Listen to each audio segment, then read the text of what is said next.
Good evening friends. जय हिंद दोस्तों। As you know every week Saturday we come up with one session that is called Gyandeep. Gyandeep का ये session हम लोग इसलिए लेकर के आते हैं हर सैटरडे को। हमारी कोशिश है ज्ञानदीप में कि ज्ञान के एक महापुंज से कई दीपें प्रज्वलित हो सके। हमारी कोशिश है कि इस सेशन में हम आपको ऐसे शख्स से मिलाएं जिन्होंने अपने आप को एक मेहनत के साथ स्थापित किया और उनके जीवन में कुछ ऐसे बेहतरीन आयाम रहे जिनसे हम बहुत बेहतर सीख सकते हैं। मेरा मानना यह है कि कामयाबी, कई लोगों को, हम कामयाब लोगों को जब हम देखते हैं हमें लगता है कि बहुत आसानी से शायद मिल गई है। दोस्तों, ऐसा नहीं है। और कई लोग जब कामयाबी के सफर में होते हैं तो उस सफर में एक चैलेंज सबको हासिल होता है, मिलता ही मिलता है। अब सवाल उठता है उससे हम कैसे डील करते हैं। तो आज मैं बेहद प्रसन्न हूं कि हमारे साथ हमारे जो अतिथि हैं वो एक बेहतरीन व्यक्तित्व, पर्सनल और प्रोफेशनल दोनों ही फ्रंट पे हैं। कर्नल रमेश चंद्र चड्ढा जी जो दिल्ली से हैं। इनकी कई सारी खासियत है, मैं चाहूंगा उनसे हम ज्यादा सुने। बट मैं सिर्फ इतना बताऊंगा कि अपने प्रोफेशन में मुझे लोगों से, डिफेंस के लोगों से मिलने का मौका मिलता है तो मेरे मन में एक इच्छा थी कभी कि मैं ऐसे व्यक्ति से मिलूं जो मार्क्समैन भी हो।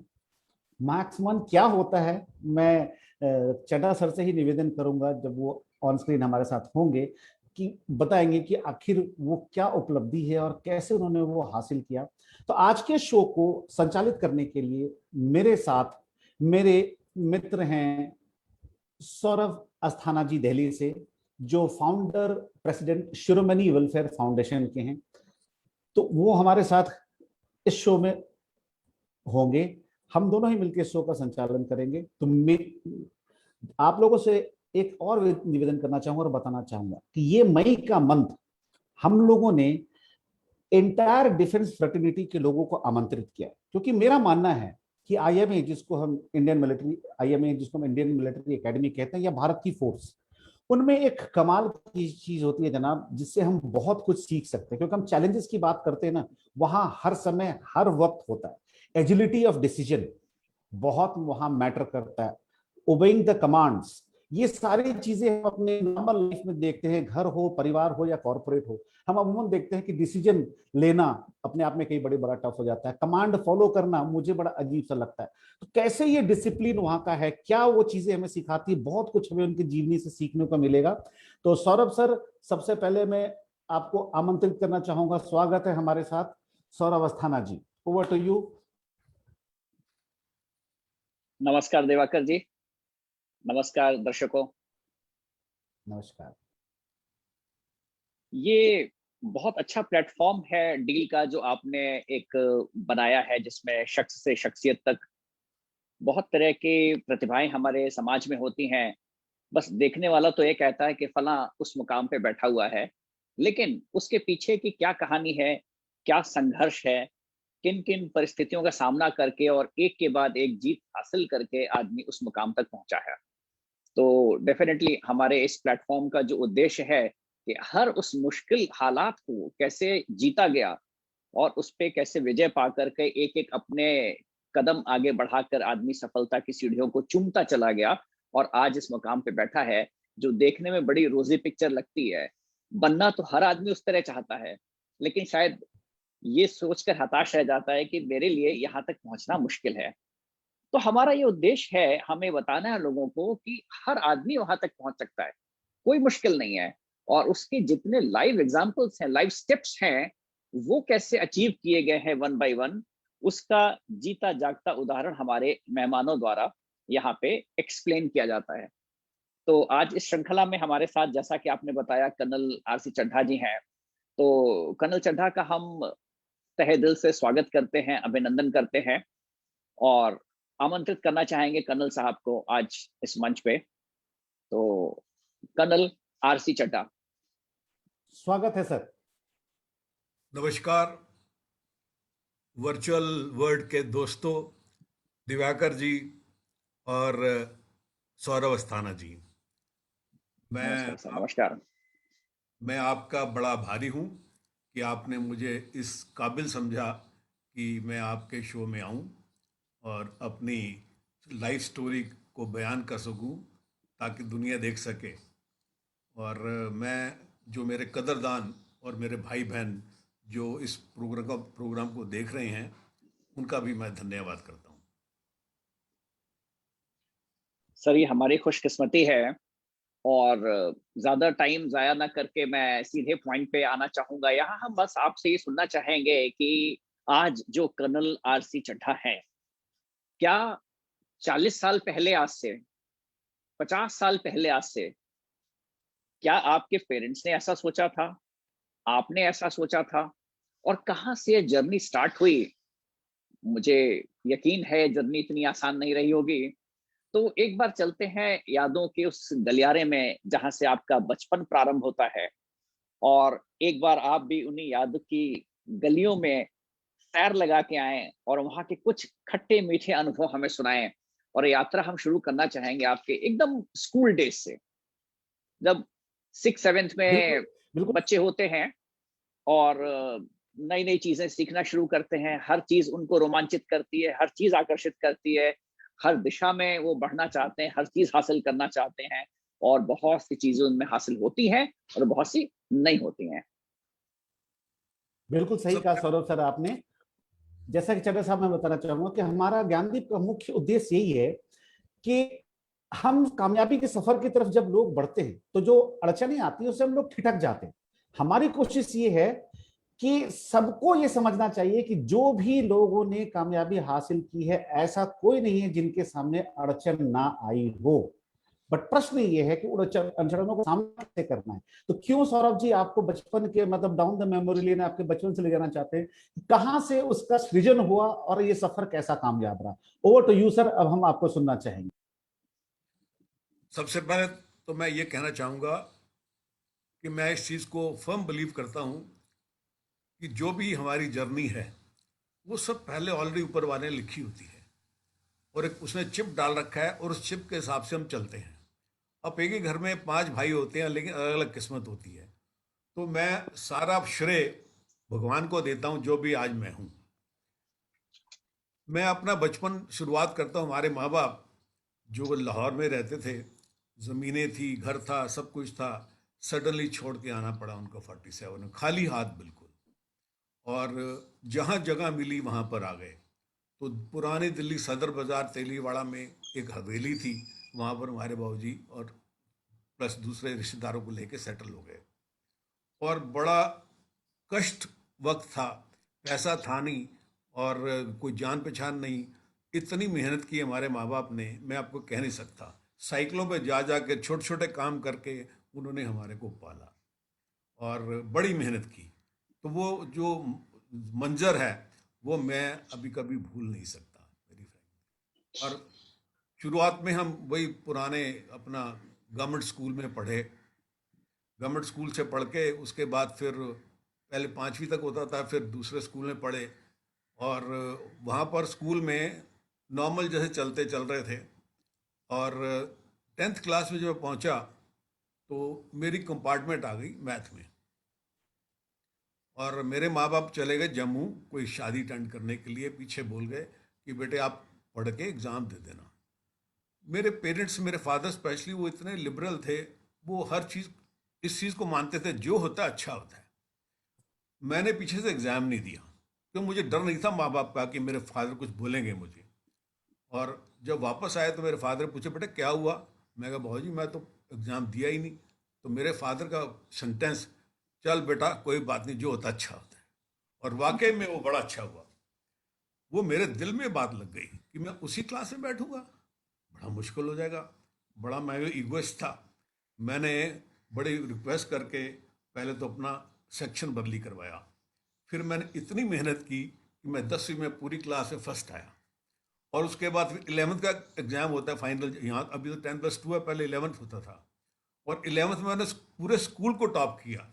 देखिए जो होता है अच्छा होता है। और बहुत टॉप बढ़िया। करके फिर मैं हिंदू कॉलेज, दिल्ली हिंदू कॉलेज, वहाँ मैंने एडमिशन ली। मुझे एडमिशन सेंट स्टीफन में मिल रही थी, लेकिन मेरे दोस्त जो थे मेरे से एक साल सीनियर थे, जो क्योंकि मैं मुझे मेरी वो आ गई थी कंपार्टमेंट, वो कहते नहीं तू हिंदू कॉलेज आ जा इधर, वो तो छड़ों का कॉलेज है, तू छड़ों कॉलेज में पढ़ेगा। I still remember they told me like this. Anyway I joined Hindu college. Hindi medium के पढ़ने वाले वहाँ पर 90% स्टूडेंट्स थे, वो सारे कॉन्वेंट थे। और हमें फर्स्ट 2 मंथ में तो बड़ा एक शौक लगा कि यार इनके साथ कैसे हम गुजारा करेंगे। सर फिर ये बीच में आपको रोकना चाहूंगा, किस सन की बात होगी, कुछ याद आपको, जब आपने हिंदू कॉलेज में एडमिशन लिया? मैं 65 में मैंने 11th क्लियर किया। 65 to 68 मैंने हिंदू कॉलेज में, ये यानी मैं 65 में ज्वाइन कर लिया था। 68 ग्रेजुएटेड। 68 ग्रेजुएटेड। और उसके बाद तीसरे महीने जो हमारे को ट्यूटोरियल मिलता था उसमें हमारा A+ आया हमेशा। फिर मैंने कहा नहीं, हम इनसे कम नहीं है, ये तो इनसे हमारे से कम आते हैं नंबर इनके। फिर मैं साइकिल पे जाता था, वहाँ बस में 2-2 3-3 घंटे लगते थे। 10 नंबर बस होती थी, बस एक होती थी, बुरा हाल था। मैंने कहा नहीं, वाई टू वेस्ट टाइम। 2 घंटे वेस्ट की वजह से मैं पहले साइकिल में 15 मिनट पहुँच जाता था, और वहाँ ऊपर स्टडी सेक्शन में जाके अंग्रेज़ी बोलने की प्रैक्टिस करता था। और जो क्लास में इकोनॉमिक्स और पॉलिटिकल साइंस में, या जो पहले इंग्लिश ऑनर्स में पढ़ा मैंने, वो पहले रेफरेंस बुक्स पढ़ता था। तो इस तरीके से जब मैं क्लास में जाता था I used to be very confident. तो इस तरीके से आई डिड वेरी वेल, और मैंने हिंदू कॉलेज को टॉप किया। मैं I am very proud of my this thing. और फाइनल एग्जाम से पहले मेरा एक फ्रेंड है, उसके फादर मेजर थे। उसने बोला यार रमेश चलो चलते हैं, आर्मी की कुछ वैकेंसी निकलनी है। हाँ, इससे पहले मैं बताना चाहता हूँ कि मेरे फादर, जब मैं छोटा था 6 या 7th में पढ़ता था, तो गिर गए थे। मेरे फादर की छोटी सी फैक्ट्री होती थी फिनाइल की। तो फिर हमने फादर का पूरा हेल्प की उनसी। और मैं स्कूल जाते जाते 5-6 क्लाइंट बना लेता था वहाँ, वो क्या नाम है, सिनेमा घर, स्कूल वगैरह। तो इस तरीके से वहाँ से मैंने बिजनेस भी शुरू कर दिया। और एक दिन मेरे फादर ने बोला जाओ खान मार्केट में आनंद स्टोर है, वहाँ से चेक लेके आना। तो मैंने देखा एक गाड़ी आई, ड्राइवर ने दरवाज़ा खोला, एक लेडी निकलाई, बड़ा स्टाइल्स में आया, ये बड़ा स्टाइल, पता नहीं कौन है। मैंने ड्राइवर से पूछा बेटा ये कौन है? ये IAS अफसर की वाइफ है। तो मन में आया कि यार IAS ही बनना चाहिए। तो मेरे मन में ऐसा आया कि इसीलिए मैंने मेहनत की, और मैं IAS की तैयारी कर रहा था। और जब मेरे दोस्त ने बोला चलो फौज में चलते हैं, तो मैं कहा नहीं, मेरा एम है IAS बनने का। तो कहता नहीं तू चल, कम से कम प्रैक्टिस, एक एक्सपीरियंस हुआ तुझे। तो मैंने कहा चलो ठीक है, ये बात ठीक है, 2nd क्लास का किराया भी देते हैं हमारे को। तो हम जबलपुर में गए, और मैं कोई कोई सिलेक्शन के लिए नहीं गया, मस्ती मारने के लिए गया, सच कह रहा हूँ मैं। और वहाँ पूरे बैच में दो हम सिलेक्ट हुए। एक मैं, चेस्ट नंबर देते हैं, chest number 2 and 4 can stay है, रेस्ट कैन गो। हम बड़ा घबरा गया कि मैं तो सिलेक्ट हो गया हूँ। मैं भागा कर्नल साहब के गया, मैं कहा सर मैं ज्वाइन तो नहीं करना चाहता। कहते फिक्र मत करो, नहीं जानो कर मत ज्वाइन करो, लेकिन अपना मेडिकल करा के जाओ। चलो मेडिकल करा के आए, घर में आए, फादर ने पूछा क्या हुआ बेटा? मैंने कहा बाबूजी सिलेक्ट तो हो गया पर मैं जा नहीं रहा। कहते चलो ठीक है। हमारे पड़ोस में एक बुटानी साहब रहते थे, वो अंडर अफसर थे, वो अंडर अफसर थे, सॉरी अंडर सेक्रेटरी थे, अपना डिफेंस उधर डिफेंस मिनिस्ट्री में। उन्होंने मेरा नाम पढ़ा, मेरे फादर का नाम पढ़ा, वो आ गया जी। 2 दिन रह गए सिर्फ जाने के लिए। उन्होंने ऐसा मुझे ब्रेन वॉश किया, कहते हैं IAS और एक सेकंड लेफ्टिनेंट दोनों को it's same status, you are also class 1 gazetted officer, वो भी हैं। ये सब मुझे इम्प्रेस नहीं किया, लेकिन जब उन्होंने बोला वहाँ एडवेंचर बहुत है, फिर मैंने कहा चलते हैं, फिर देखी जाएगी। And I joined army. तो आर्मी में ऑफ कोर्स वहाँ बड़ी सख्त ट्रेनिंग होती है, मैं आपको कह नहीं सकता, पर एक वो आदमी ट्रेनिंग के बाद एक आदमी बना देते हैं आपको। तो इस तरीके से मैंने राजपुतान राइफल्स, जो इन्फेंट्री, जो फ्रंट लाइन्स हैं, वो मैंने ज्वाइन किया। बड़ा जज्बा था। और मैं फौज में भी इसलिए भी गया था, मेरी मदर का एक एम था, वी वर 5 ब्रदर्स, उसको बड़ा शौक था मेरे एक बच्चा एक डिफेंस होना चाहिए। तो वो भी मेरे दिमाग में था, तो इसलिए फौज में गया मैं। और उसके बाद first posting was in Kargil way back in June 69, और बड़ी टफ लाइफ थी। 8-8 घंटे जाते थे पोस्टों पे जाने के लिए, और वहाँ कोई ग्रीन बेल्ट ग्रीनरी नहीं है, सांस चढ़ता था। एनीवे यंग थे, कोई फर्क नहीं पड़ा। उसके बाद हम 1 साल के बाद टीटवाल सेक्टर में पोस्टिंग आ गई मेरी, और टीटवाल सेक्टर में पोस्टिंग आ गई और मैं छुट्टी पर था, और 71 वॉर डिक्लेयर हो गई। 3 दिसंबर को वैसे तो हम लड़ाई शुरू हुई थी, लेकिन उससे 2 महीने पहले ही, क्योंकि लड़ाई एकदम नहीं शुरू होती कि कल से लड़ाई शुरू कर दो, ऐसा नहीं होता। वो तो पहले पूरी स्टॉकिंग होती है, राशन की, एमुनेशन की, बहुत कुछ होता है। तो जब छुट्टी से कैंसिल हो गई तो मैं छुट्टी कैंसिल में मैं घर में था, और मेरा एक ब्रदर आगरे में था। वो पता लगा कि मैं वापस जा रहा हूँ, तो बेचारा रात को ही चला वहाँ मोटरसाइकिल से, और एक्सीडेंट हो गया उसका। बड़ी मुश्किल से वहाँ सुबह सुबह पहुँचा घर में, उसको इरविन हॉस्पिटल में एडमिट कराया। दूसरे दिन मेरी माँ बोलती है, बेटा ये देश का सवाल है, रुकना नहीं, तू आज निकल जा, और मैं शाम को तुझे सी ऑफ करने आऊँगी। वहाँ पर रेलवे स्टेशन पे आई मेरी माँ, वहाँ और भी अफसर थे, दूसरे भी जा रहे थे साथ में। माँ में रो रही थी, उसने बोला बेटों को रो के मत भिजवाओ, इसको विदा करो। और मेरी माँ उस वक्त नहीं रोई, लेकिन बाद में 1 हफ्ता रोती रही, मतलब उसका इतना स्ट्रांग दिल था। मैं रो पड़ा कि तू नहीं रोएगा नहीं तू। तो भाई साहब, सबसे बड़ी बात यह है कि 71 जब वो ट्रेन में बैठे, मैं आपको कह नहीं सकता, वो मंजर, वो जज्बा हमारी पब्लिक का देख के रूह खुश हो गई। हर स्टेशन पे बच्चे, बूढ़े, जवान, औरतें, मैं कह रहा हूँ उमड़ के आए हुए थे। कोई राखी बांध रहा है, कोई 11 रुपए दे रहा है, कोई मिठाई लेके आ रहा है। अरे क्या बात है, मैं कह नहीं सकता, इतना अच्छा मंजर कि हमारे पूरे हिंदुस्तान हमारे पीछे है। उससे हमारी ताकत और भी बढ़ गई कि ये हमारा देश है, इसके लिए कुछ करना है हम लोगों ने। तो फिर मैं जम्मू में गया, वहाँ जम्मू में हमारे काफ़ी रिश्तेदार हैं, पूरे 50-60 लोग आ गए, सब लोग इसी तरह। तो इस तरीके से 71 का हम फिर पहुँच गए अपना जगह पर जहाँ लड़ना था। तो 2-1 महीने बाद फिर ये 3 दिसंबर को हमारी बटालियन को फर्स्ट अटैक लॉन्च करने का मौका मिला, तो टीटवाल सेक्टर में। वहाँ पर हमने 3 दिसंबर को हमारी पूरी battalion, we launch attack on रिंग कटूर, एक जगह है वहाँ पर किया, और वहाँ उनके 35 उनके जवान मारे, और तकरीबन 40 और उनके कैप्चर भी किए हमने। द वर्स्ट थिंग वॉज कि इतना दुख आता है कि उस जमाने में भी हमारे हथियार थे, इतने पुराने थे, मैं कह नहीं सकता। एक वो ANPRC 25 सेट होता है, वो सेकेंड वर्ल्ड वॉर का था हमारे पास, और उसमें 3 फ्रीक्वेंसी होती हैं, और तीनों फ्रीक्वेंसी इमीडिएटली पाकिस्तान वाले पकड़ लेते थे, और हमारे को बोलने नहीं देते थे। लड़ाई में जा रहे हैं, बोलने नहीं देते थे।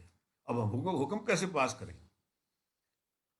इस तरीके से 3 को हमने हमारे को वहाँ पर क्या नाम है, सक्सेस मिली। उसके बाद दोबारा फिर उससे आगे, अच्छा हाँ, उससे आगे एक और फीचर था। तो हमारा कमांडर जो था, तो उनकी यही गलती थी कि उन्होंने सोचा कि हमारी यूनिट का मोराल बड़ा ऊंचा है, तो इन्हीं को दोबारा भिजवाते हैं। मेरे 2-3 बटालियन और थी, किसी को नहीं बोला उनको। दूसरी पिकेट जो बहुत लंबी थी, और वहाँ पर एक कंपनी से ज़्यादा उनकी थी स्ट्रेंथ, और हमारे को इन्फॉर्मेशन दी कि सिर्फ एक प्लेटून है। तो हमने सोचा हम इसको पकड़ लेंगे, और इतना लंबा फीचर था, उन्होंने जगह जगह अपनी BMG लगा रखी थी। तो जनाब हमारा अटैक फेल हो गया, क्योंकि वो फीचर, एक तो हमारे को बोला स्ट्रेंथ कम थी, एक प्लेटून थी, वहाँ तो कंपनी से ज़्यादा था। They were well prepared to receive us. We lost 70 boys, we lost 70 boys, I can't forget. We lost 1 अफसर, बहुत ब्रेव अफसर था, उसकी बॉडी भी नहीं मिली, और उसको मिसिंग बिलीव किल्ड डिक्लेयर किया गया, और पता लगा था कि वो पाकिस्तान की जेल में था। वो पागल हो गया बेचारा, वो अभी तक भी उनको कुछ नहीं पता। और वो मंजर देखा था जब साथ में हमारे मेरा रेडियो सेट वाला, उसको गोली लग गई, और फिर जब हम जाते हैं तो आगे हमारे पहले स्काउट चलते हैं 5 साल। डर के सबको लगता है साहब आगे माइंस आ गई। तो जब जाते हैं तो माइंस लगी होती हैं, पंजियाँ लगी होती हैं, वायर लगी होती हैं, उनको क्रॉस करके जाना होता है हम लोगों ने। तो उस वक्त गाली भी देनी पड़ती है हमारे को, बहुत बहुत मतलब यार साले हम आ गए, फिर साथ में गए। अब हमारा तो, मेरा तो नहीं उड़ा, जाए कईयों के उड़ गए पैर। ये मंजर देखने वाले होते हैं। अच्छा, किसी का पैर उड़ भी गया है या घायल हो गया तो उसको उठाते नहीं हम लोग जब तक कैप्चर ना हो जाए ऑब्जेक्टिव। क्यों? एक कैजुअलिटी को वापस भिजवाने के लिए, इवैक्यूएट करने के लिए 8 आदमी चाहिए, माउंटेन्स में स्पेशली। तो ये बड़ा मंजर मैं आपको कह नहीं सकता, मतलब याद करते हुए बुरा लगता है, और क्या करें, देश की खातिर करना पड़ता है। जब हम कैप्चर भी करते हैं, जैसे मैंने बोला रिंग कटूर मैंने कैप्चर किया, सुबह हमने सक्सेस सिग्नल भिजवाया, तो ये नहीं कि वो आराम हो गया, अभी वो फिर काउंटर अटैक आता दुश्मन का। मेरी बात समझे? अभी दुश्मन के जो वेपन्स हैं वो ऐसे लगे हुए हैं, समझ आ गई ना? तो अभी जो ट्रेंचेस ऐसे लगी हैं, अब हमने उधर से आएगा तो हमने ऐसे बनानी है। तो हम इवन अफसर लोग भी खुद अभी खद्दक होते हैं, यानी ट्रेंच खोल देते हैं। और ट्रेंच है ना, वो हम बोलते हैं मदर अर्थ है, ये वही बचाती है। क्यों? जब शेलिंग आती है, मतलब दुश्मन की शेलिंग, यानी कि क्या नाम है, बम आते हैं, ऊपर से बमबारी हो रही हो यहाँ रख दो, तो धरती माँ ही अपनी गोद में एक तरह से समझ ली छिपने का जगह दे देती वो है। शेलिंग से, मतलब तोप खाने का जब फायर आता है तो वो धरती माँ बचाती है। तो इसलिए धरती माँ को उसकी सेवा करने के लिए लगे हुए हैं। तो इस तरीके से ये 71 का मैंने एक्सपीरियंस आपको बताया है। उसके बाद मैं उल्फा, यानी कि असम में उल्फा के अगेंस्ट लड़ा। वो भी कहानी सुनने वाली है, बहुत अच्छी। हम 2 महीने से वेट कर रहे थे कि सेंट्रल से वहाँ से कोई ऑर्डर आएगा तो कुछ करना है हम लोगों ने उल्फा के अगेंस्ट। वहाँ काफ़ी मुस्लिम हिंदूज और काफ़ी झगड़ हो रहे थे, किलिंग्स हो रही थी। 2 महीने से वेट कर रहे, 6 महीने 6 घंटे के उस पर नोटिस पे थे हम लोग। तो एक दिन रात को 9 बजे जनरल विज, जो जो उस वक्त ब्रिगेड कमांडर थे हमारे, उन्होंने बुलाया सब अफसरों को, पूरे ब्रिगेड के। उन्होंने बोला, gentleman now time has come, tomorrow we are moving. हम तो तैयार होते थे, tomorrow early in the morning we are moving, this is place A, will go to place B, शाम को पहुंचेंगे, फिर प्लेस सी जाएंगे नेक्स्ट डे, वहाँ तकरीबन 4 या 5 बजे पहुंचेंगे, और रात को 12 बजे डिस्टर्ब एरिया एक्ट डिक्लेयर होगा बाई सेंटर। उससे पहले हमने कोई एक्शन नहीं लेना। और अब मेरे दिमाग में आया कि हमारे फौज में जब हुक्म देते हैं ज़्यादा सवाल नहीं पूछे जाते जनरली। तो मैंने उस वक्त ब्रिगेडियर साहब से पूछा, मैंने कहा सर हम going from a place A to B, B to C, तो वो सारा उल्फा का इलाका है, तो क्या उनको मतलब वो बैठे रहेंगे वहाँ पर, या उनको मालूम नहीं होगा इतना बड़ा कॉलम जा रहा है पूरे ब्रिगेड की, हज़ारों 200-300 गाड़ियाँ जा रही हैं। Anyway game me shut a call. बाद में पूछा तो क्या करेगा फिर अदरवाइज? मैं कहा सर कम से कम जहाँ आपने टारगेट बताया है, अब हम वहाँ जाएंगे कुछ नहीं मिलेगा तो क्या होगा? इससे सब पहले हमारे को मेरे को मुझे सिलेक्ट करा होता, 2-4 मैं अफसर और लेके जाता या जवान लेके जाता, सिविल ड्रेस जाता, देख के आता, रेकी करके आता भी कौन कहाँ पर है भी क्या, नहीं कोई नहीं है। एनीवे वही बात हुई, जब हम रात को पहुँचे, मुझे जैसे गुड़गांव एक टाउन है हमारा, वैसा एक लालुक टाउन मिला मुझे। मेरे नीचे 2 अफसर थे, मैं सेकेंड इन कमांड था, और मैंने दोनों अफसरों को बुलाया। मैं कहा तुम इधर आओ। मैंने कहा जवान कहाँ साहब, वो तो अभी आराम कर रहे हैं। मैंने उनको बोला सो जाएंगे, कोई एक्शन नहीं होगा। मैं कहता सर क्या बात कर रहे हो, अभी तो कमांडर साहब भी आए थे। मैं कहा मैं जो बोल रहा हूँ ना मेरी बात सुनो। मैं कहा वो सोएंगे, तुम नहीं सोओगे, तुम मेरे साथ चलो। मैं कहा मैं भी, मुझे सिविल का एक्सपीरियंस है, मैं गवर्नर साहब के पास रहा, वहाँ पुलिस को देखा कैसे काम करते हैं। तो मैंने कहा कोई ऐसा काम नहीं है जो पुलिस वालों को नहीं मालूम। और आई एम श्योर पुलिस वालों को पक्का पता होगा कि ये उल्फा का अड्डे वड्डे कहाँ। 12 बजे श्योर इनफ डिस्टर्ब्ड एरिया हो गया। हम तकरीबन 1 बजे गए पुलिस स्टेशन में, बड़ा पुलिस स्टेशन था, वहाँ पर सेंट्री लगा हुआ था। हमने बोला भाई SHO साहब कहाँ हैं? साहब साथ में क्वार्टर हैं वहाँ पर। मैं कहा चलो तुम चलो, फिर हम खुद ही वहाँ चले गए। बुलाया जी, बरुआ साहब नीचे आए। नीचे आए तो हमने उसको बोला ऐसे डिस्टर्ब्ड एरिया हो गया और पूरा इलाका हमारे अंडर आ गया, तो आप हमारी हेल्प करो। नहीं साहब हमें क्या मालूम, ये है वो, ऐसे बोलने लगा। मैं कहा आप थाने तो चलो यार, ऐसी क्या बात है। वहाँ गए तो वो ड्रामा करने लगा जैसे होता ही है। तो मैंने एक अलमीरा पड़ी हुई थी वहाँ पर, तो मैंने कहा इस अलमारी को खोला। कहता हम नहीं खोलेगा। मैं तेरी मतलब मैं फिर MCBC को सुनाई, और मेरा अफसर था मोन्टो। मैं क्या मोन्टो bloody fire open it just now. वो घबरा गया। नहीं साहब ये तो बड़े बाबू की है, हमारी भी नहीं है, ये है वो है। बड़े बाबू कहाँ रहता है? अब बड़े बाबू तो थोड़ी दूर रहते हैं। बड़े बाबू को बुला। फिर हमने अपना जंगा भिजवाया, अफसर को भिजवाया, जाओ बड़े बाबू को लेके आओ। बड़े बाबू को रास्ते में रुकवा लिया वहाँ पर ही, उससे बात की। तो देखो खोलना तो पड़ेगा, नहीं तोड़ ताड़ देंगे हम लोग। कहता साहब आप तो चले जाओगे, पीछे हमारा कोर्ट मार्शल होगा। मैं क्या फिक्र मत करो जनाब। ये SHO को तो भिजवा दिया था 1 घंटे बाद जब आया तो।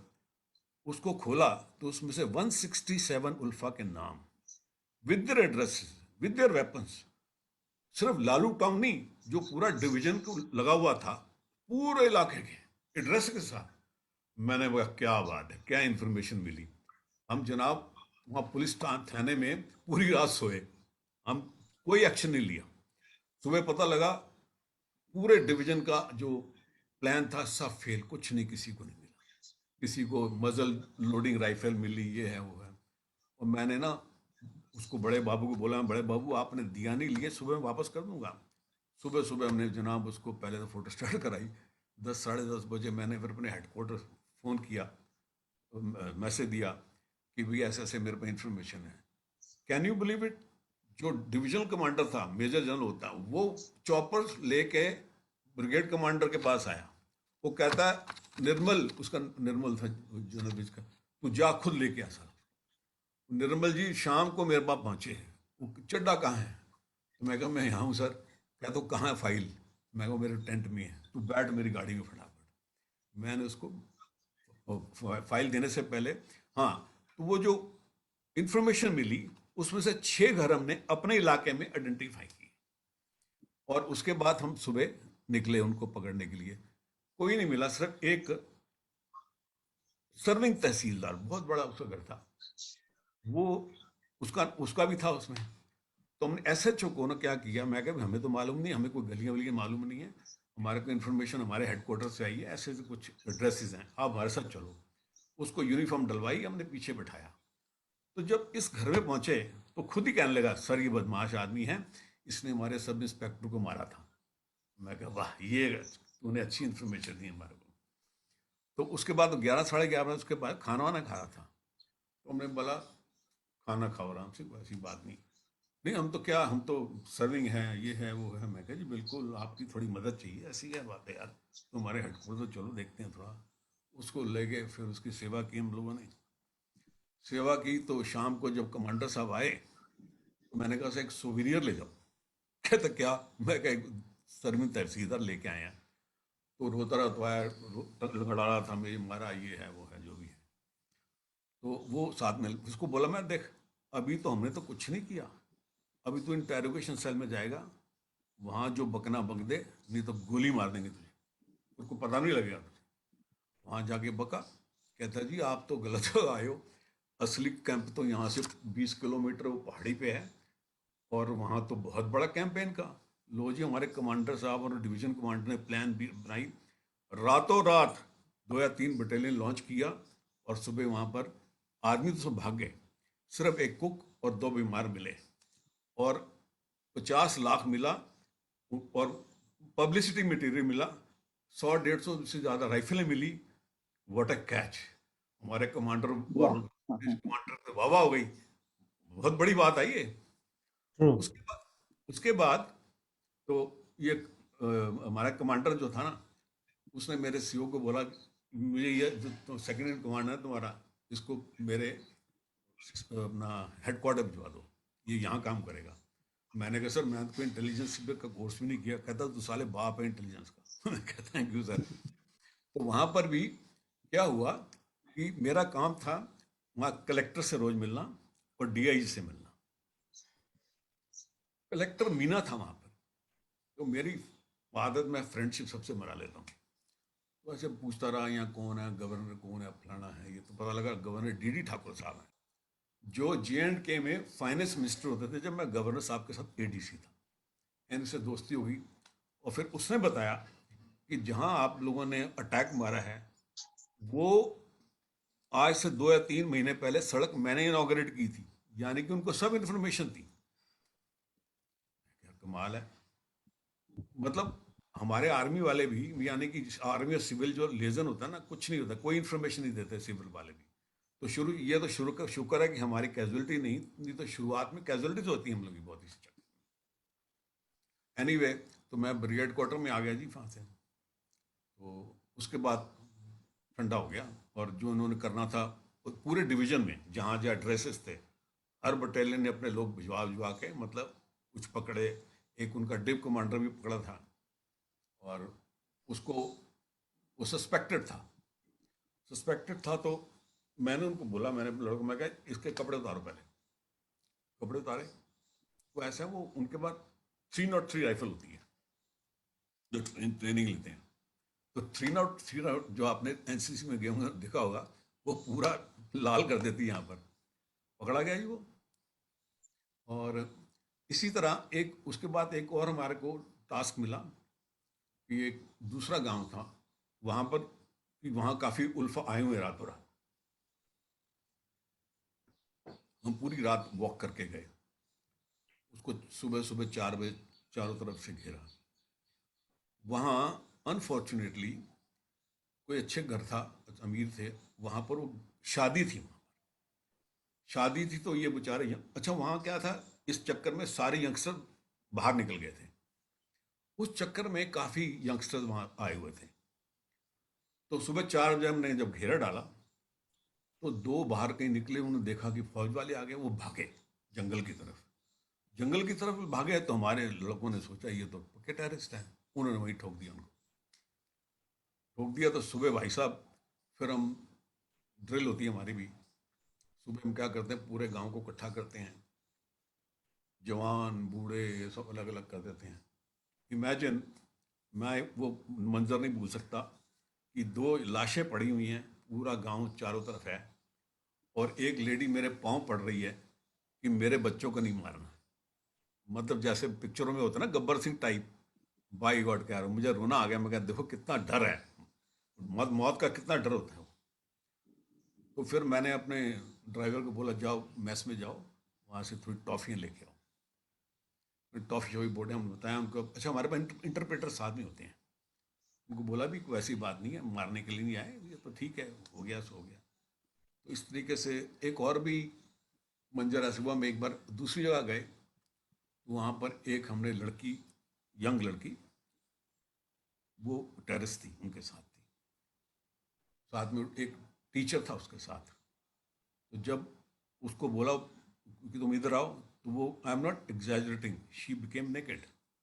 हमने कहा नहीं, कपड़े डालो।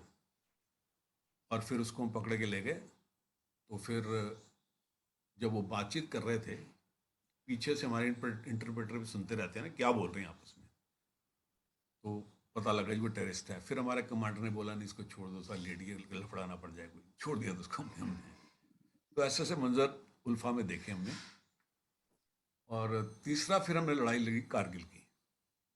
हम लकी, लोगों को चांस नहीं मिलता, जनरल बन जाते हैं, और मुझे तीनों मौके मिले।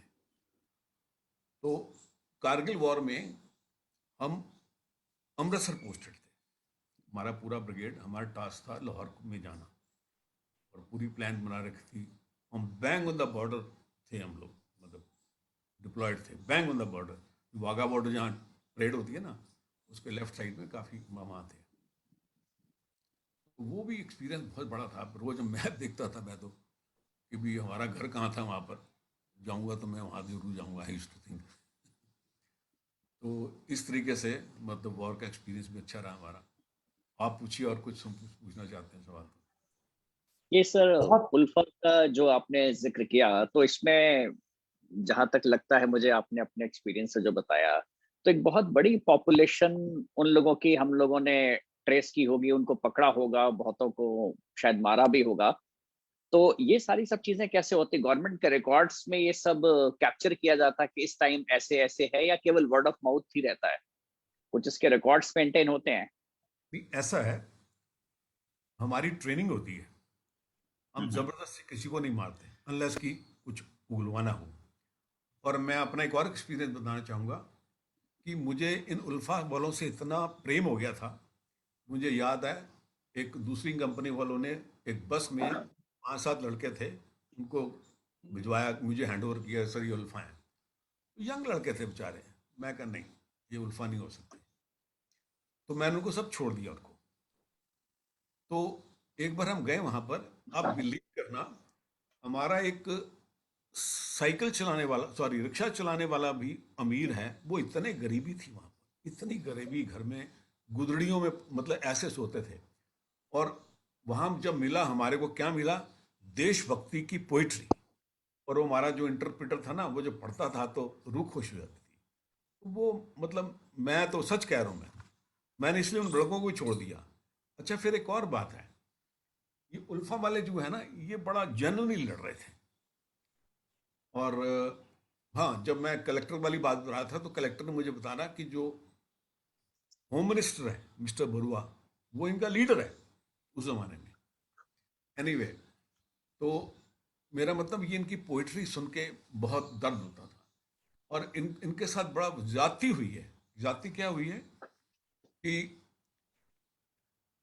जो भी गवर्नमेंट थी उस वक्त, मैं नाम नहीं लेना चाहता, इन्होंने क्या किया, एक वो मालदा के गनी चौधरी होते थे, एमपी, उन्होंने यहाँ गवर्नमेंट वालों को ये रिकमेंड किया कि बांग्लादेश से मंगवाते हैं चीप लेबर, और उनको चीप लेबर भी होगी और साथ में मुस्लिम है तो वो वोट बैंक भी हो जाएगा। तो over a period of time वो जितनी भी इनकी क्या नाम है वोटर लिस्ट होती थी, वो सारी बदली हो गई। यानी कि ये रह गए 20%, वो हो गए 80%। तो बताइए तकलीफ होगी नहीं होगी इन लोगों को?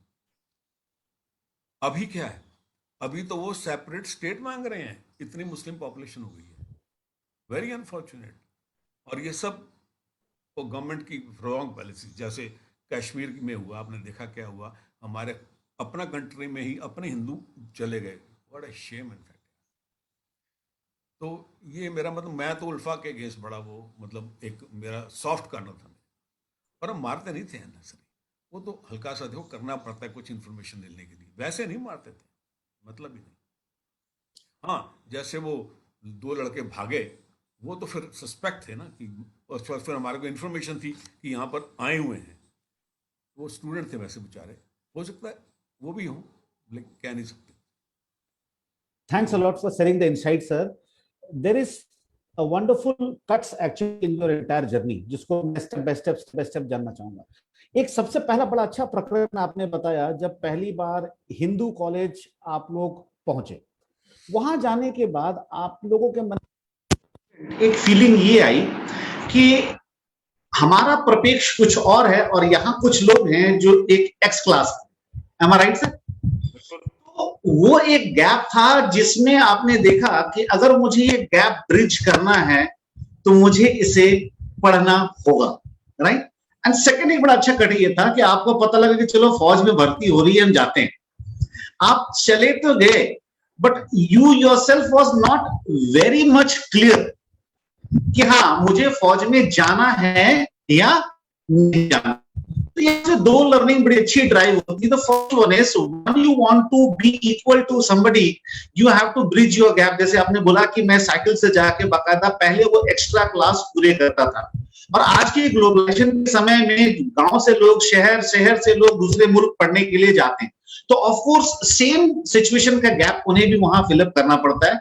It means the clear message here comes is you need to bridge that gap. Nobody else will bridge it for you. And of course, जो परेशानी है वो कवर अप भी हमने ही करनी है, खुद से करनी है. That was wonderful. Second, बड़ा अच्छा एक यहाँ पे एक मुझे पॉइंट मिला कि you, despite of completing that examination, was not very much clear कि मुझे इसमें जाना भी चाहिए या नहीं जाना चाहिए. I would thank to that particular individual who came, your close relative or uncle, जिन्होंने वो एक इंस्पायरिंग सोर्स बने. क्योंकि अगर उन्होंने शायद वो चीज ना डाली होती तो शायद पापा ने प्रेशर नहीं किया होता, क्योंकि उन्होंने जब कंपार्टमेंट के लिए प्रेशर नहीं की तो जाहिर सी बात उन्होंने क्यों प्रेशर करना था. And second, the fantastic was the message from mother. Yes, you need to go. That was again, I must salute that iron lady. कहते हैं कि फौजी यूं ही नहीं होता है, उसके पीछे वर्चस्व किसी चीज की जरूर होती है. मतलब उन्होंने जो एक बात कही कि हाँ जाओ, और जो बाकी लोगों को स्टेशन में एक मैसेज दिया, because when you send somebody for war you too need to be very strong. Of course वहां पे हर किसी का दल दहलता है. ऑपरेशंस में जब आप जाते हैं तो हर घड़ी किसी भी कदम पे कुछ भी हो सकता है. जैसे आपने बताया कि स्ट्रैटेजिक इंटेंट इतना स्ट्रांग होता है. इट मींस यहां पे हम एक मैसेज ले सकते हैं कि in your life when you are pursuing towards your goal, there could be small gain, there could be small loss, there could be small gain, there could be small loss. तो यहाँ पे emotional balancing हमें बहुत strong रखनी पड़ेगी और focus intent एकदम clear रखना पड़ेगा. कहते हैं ना, जैसे फौज में एक बड़ी अच्छी चीज मैंने देखी है, कई लोगों से मिलते हैं, बात करते हैं, तो उनकी जो जिद, जज्बात और जुनून दिखाई पड़ता है वो बहुत बेहतर है. जब वो आते हैं तो एक जिद होती है, एक जज्बात के साथ वो आते हैं, और वो जुनून ही होता है जो उनको वो सर्व कराता है. बहुत बेहतरीन रहा. अब एक चीज आपसे जानना चाहूंगा, how was your journey which started to that marksman specific commando training? थोड़ा सा उस पहलू के ऊपर हम टच करना चाहेंगे. मार्क्समैन का मतलब ये होता है वेपन जो फायर करते हैं ना, जो एस मतलब ए क्लास फायरर, उसको मार्क्समैन बोलते हैं. तो मुझे याद है मैं छुट्टी से वापस आया, श्रीनगर में हमारा ट्रांजिट कैंप था.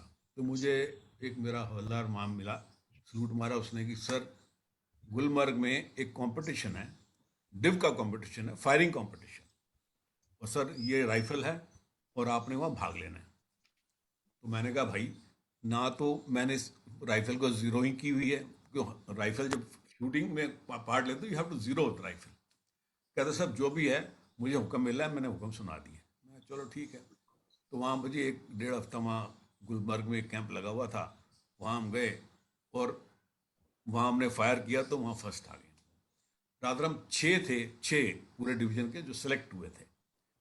तो उसके बाद फिर हम 6 को कुपवाड़ा, एक जगह जो आजकल रोज आती है कुपवाड़ा, बड़ा हार्ड उसमें है, तो वहाँ पर एक सेकंड गार्ड होती थी, तो उस बटालियन के साथ हम अटैच हो गए. तो हमने 1 महीने के लिए छुट्टी दी गई, तुमने और कुछ नहीं करना, सिर्फ आपने फायर करना है. क्योंकि कोर उधमपुर में कोर थी उस वक्त, तो कोर कंपटीशन में जाना है. उसके बाद आपने ARA, आर्मी राइफल एसोसिएशन, यानी कि आर्मी का सबसे बड़ा कंपटीशन होता है, मऊ में होता है, उसमें आपने जाना है अल्टीमेटली. तो हमने एक महीना वहाँ पूरी सुबह जाते थे, ब्रेकफास्ट करके, छोटे छोटे प्लेटें लगा के, कुछ इधर लगा के फायर करते थे मस्ती से. और तो हम वहाँ पर कोर में गए जी कंपटीशन के लिए, और वहाँ भी हम फर्स्ट आ गए, 6 के 6. वो कोई मैच नंबर 6 था कोई. उसके बाद फिर हमने जाना था मऊ, तो 71 की लड़ाई का चक्कर पड़ गया, वो कैंसिल हो गया फिर. तो इस तरीके से मार्क्समैन मैंने लिखा अपने. अच्छा हाँ, एक और बात है, मैं इस चीज़ को बिलीव करता हूँ कि ये इनबॉर्न क्वालिटी है. मैं एक battalion sport weapons BSW course के लिए गया, जिसमें हमें जो स्पेशलाइज्ड वेपन्स होते हैं, MMG, RCL गन जो टैंक को उड़ाती है, और MMG, ये 3 वेपन्स हमारे को करने पड़ते हैं, ट्रेनिंग लेनी पड़ती है. तो मैं तीनों वेपन्स में मुझे डिस्टिंक्शन मिली फायरिंग में, तीनों में. वो बहुत बड़ी अचीवमेंट थी मेरे लिए. और इस तरीके से यूनिट में भी जब भी कंपटीशन होता था, तो ये इनबॉर्न थी क्वालिटी. मैं तो ये बोल रहा हूँ, इनबॉर्न क्वालिटी बोलता हूँ. तो इस तरीके से मार्क्समैन बोलता हूँ मैं. बिल्कुल सर, जैसा कि मैं देख सकता हूँ कि वो एक जुनून जो था आपके अंदर कि नथिंग इज इम्पॉसिबल और ये अचीव किया जा सकता है।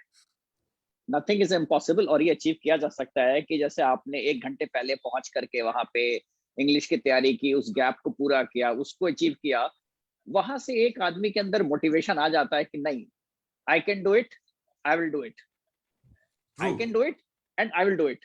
और उसी तरह किसी भी कंपटीशन में जब भी आपको भेजा गया तो आपने हर कंपटीशन में एक अपना वर्चस्व बना के रखा।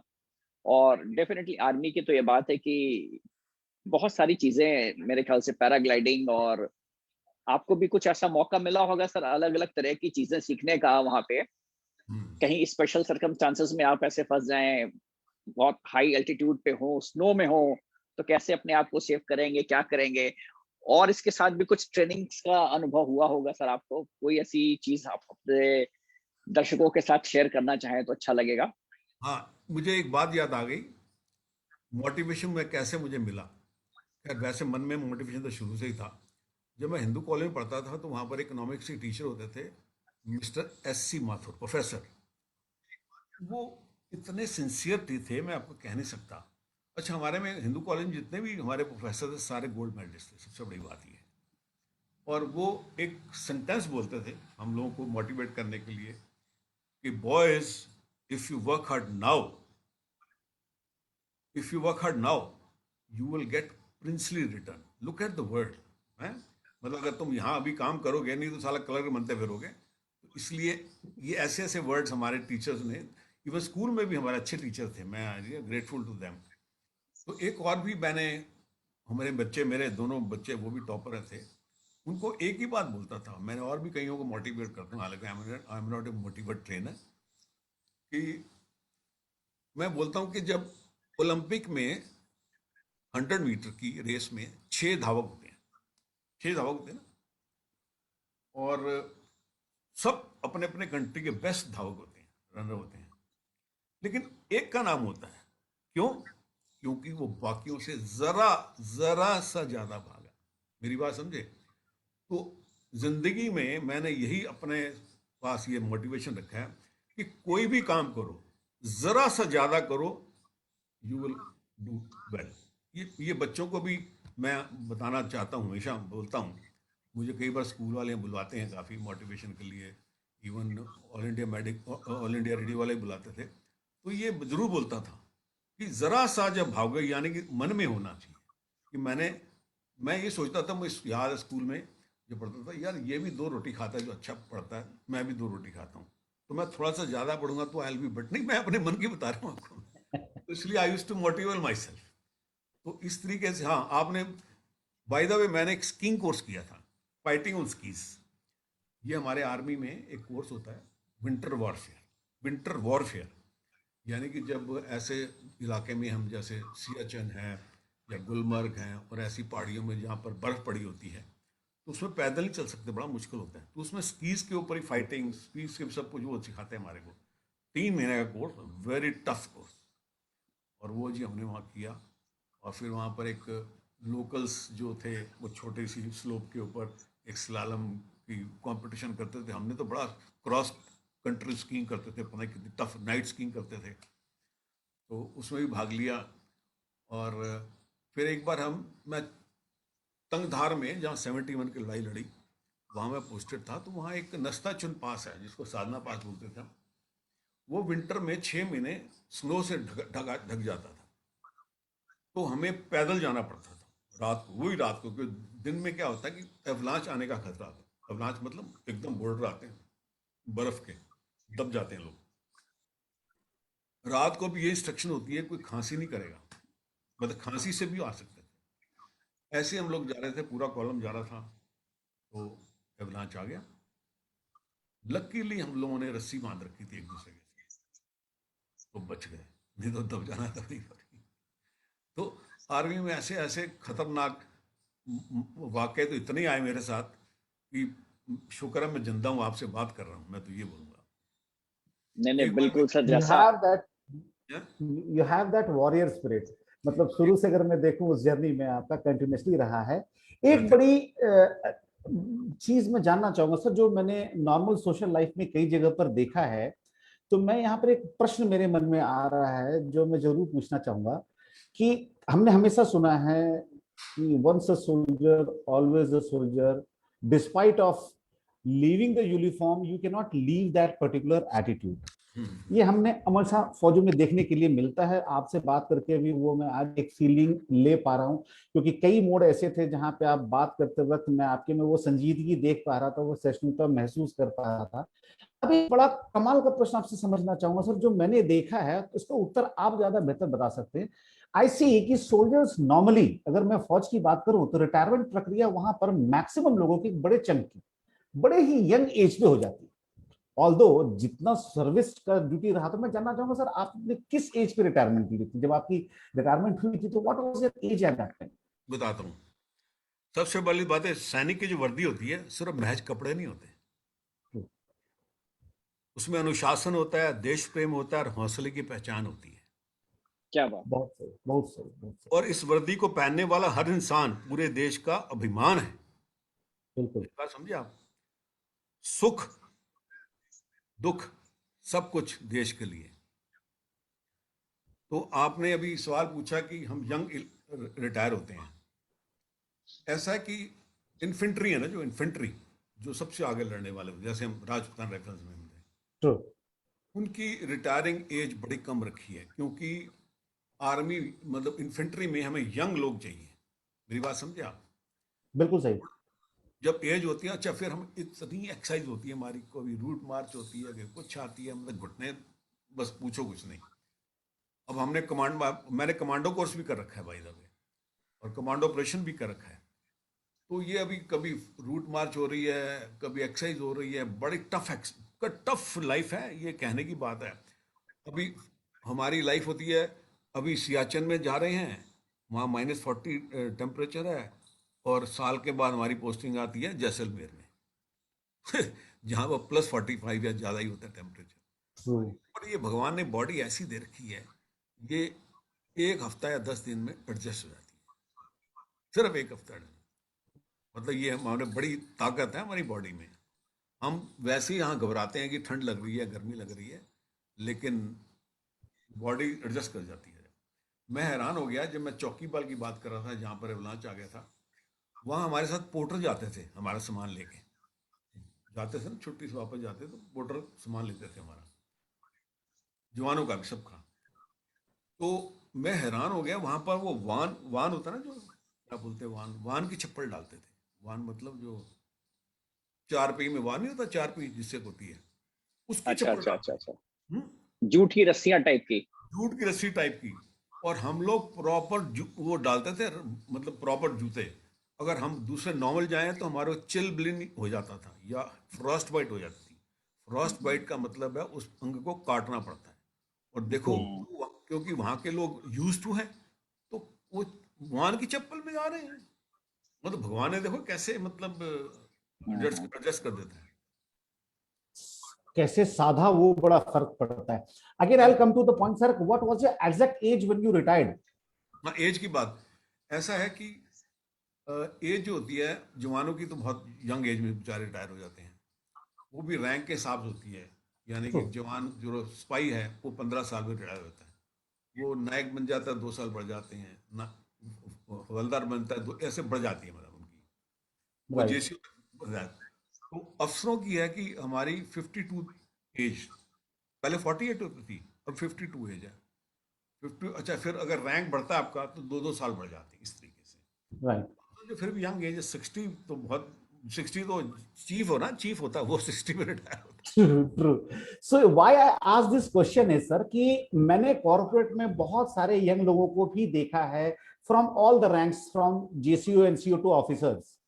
Now how, because it makes a very vital decision need to be made, because there is again a second transition. In fact, अगर हम देखें तो उनके लाइफ में एक सेकंड इनिंग है। yesterday while surfing your profile I saw कि बड़े डायनामिक्स और डिफरेंट डिफरेंट चीजें आपने इवन आफ्टर द रिटायरमेंट की हैं, and there also has been a significant achievement. So I would like to get a very strong message from you to the fraternity, from the people, those who retire. how to make a very effective plan so that you live that king size life again even after serving the force. ऐसा है कि आजकल government ने एक policy निकाल रखी है कि आप 20 साल के बाद रिटायर हो सकते हो आफ्टर 20 इयर्स, और आपको फुल पेंशन मिलती है। हमने तो पूरी नौकरी की है, तो वो बच्चे क्या करते हैं 20 साल के बाद कोई IIM, ये जो मैनेजमेंट कोर्स होते हैं ना, बाकियों के लिए ये क्या 2 साल का होता है, तो उनके लिए 6 महीने का सिर्फ होता है, क्योंकि उनका भी एक्सपीरियंस होता है ना काफ़ी, वो भी मतलब उनको True. कैलकुलेट करते हैं। तो उनको 6 महीने के बाद इनवेरिएबल कॉर्पोरेट सेक्टर जो है अच्छी पोजीशन देते हैं, बड़ी अच्छी पोजीशन देते हैं। तो मैं तो CEO काफ़ी देखे अपने, तो यंग होते हैं वो, तो दे आर वेरी यंग। बिल्कुल बिल्कुल बिल्कुल। I too had an opportunity to work with few people, मतलब their vibrancy is really different। तभी मैं कहता हूँ कि डिफेंस के लोग जब डिफरेंट कॉर्पोरेट्स में होते हैं तो कॉर्पोरेट का एक कल्चर ही अपने आप में बड़ा कमाल का हो जाता है। हम वो फील कर पाते हैं, क्योंकि जो मैंने कहा ना कि डिस्पाइट उस यूनिफॉर्म में कुछ ऐसा स्पार्क होता है कि वो ना भी हो ना, तो जिस बदन पे वो बहुत दिन तक रहा है उस बदन में वो एक स्पार्क से हम फील कर पाते हैं। Now here my question will come कि it is very good because officers are well educated, right? Because they come from a different background, and yes, mindset plays a major role.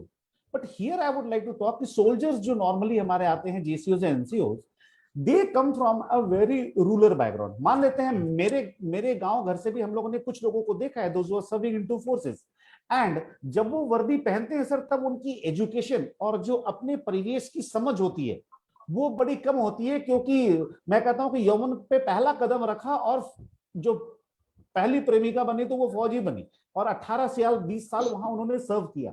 अब मैं कहता हूं वहां से जब वो आते हैं तो एक ट्रांजिशन कंप्लीटली होता है, जैसे आपने कहा ना Siachen to Jaisalmer, again from minus to the hyper high. Same way में मैं देखता हूं कि फौजी की भी लाइफ में सेम ट्रांजिशन होता है, because you come from a very decorated environment, and when you come down to civil, आपको एकदम से लगता है जैसे कि ऐसी जगह से मैं आया हूं जहां कभी पावर नहीं जाता था, एक ऐसी जगह आया हूं जहां कभी पावर आता नहीं। तो कंप्लीटली डिफरेंट है। तो मोर रिसेटलमेंट में माइंडसेट का तो फर्क आता है, बट एक चीज बड़ी कमाल की आती है सर, वो आती है इकोनॉमी में भी एक बहुत बड़ा स्ट्रगल पॉइंट बन जाता है। Because when I retire at a very young age, my responsibilities are there. Because if I see, if somebody retires from, for an example, जवान से रिटायर वो होते हैं और हवलदार के रैंक तक आते हैं, तो उनकी एज हार्डली 40, 41, 42 होती है, और बच्चों के उनके घर में उम्र सर भी एक बड़े कमाल की एज के ऊपर होती है, तो जहां बच्चे 8वीं 10वीं 12वीं में पढ़ रहे होते हैं। It means you have retired from force, but you can not retire from responsibility. So that second inning need to be planned very well. So I would like to have one small message, how you can enjoy your second inning well and plan it well being into the force only. दो line इस पर अगर आपसे मिले तो एक बड़ा अच्छा, क्योंकि मैंने देखा है you made your retirement life very fantastic, जहां आपने अपना पैशन कई सारी चीजें पूरी की, जिसके बारे में जरूर जानना चाहूंगा, क्योंकि उस चैप्टर में भी एक बड़ी कमाल की चीज है। When I was surfing through your Facebook, I could come up with so many good songs। Sehgal साहब के बेहतरीन गाने मैंने आपके उसमें सुने, तो मैंने कहा कि चलो सर से कल तो मुलाकात हो ही रही है, फिर हम और देखेंगे। Your message to soldiers, those who are serving, how and why should they plan well?